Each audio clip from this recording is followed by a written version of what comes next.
नमस्कार, मी कीर्ती गायकवाड. स्वागत आहे आपलं आय न्यूज 28 मध्ये.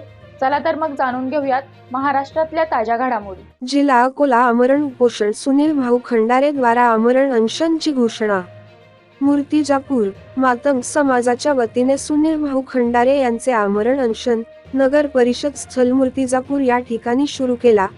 लोकशाहीर अण्णाभाऊ साठे नागरिक सुधार योजनेअंतर्गत सन 2022-2023 चा 50% निधी दलित वस्तीत न वापरता सवर्ण वस्तीत खर्च केला असून सदर निधीचा गैरवापर करणारे अधिकारी व यंत्रणा यांचेवर चौकशी करू कायदेशीर कार्यवाही करण्यात यावी.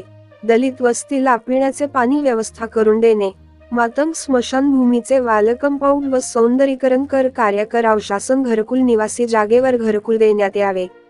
विनीत महादेवराव क्षीरसागर, महादेवराव इंगोले, सुदामजी साठे, वासुदेवराव धुरदेव, दिनेश गायकवाड, अनिल धुरदेव, रामेश्वर गवई, जानराव गवई.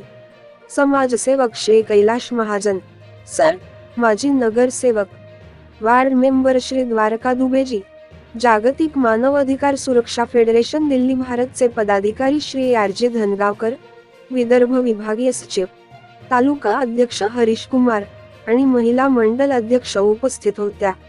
राजेश खडसेचे रिपोर्ट.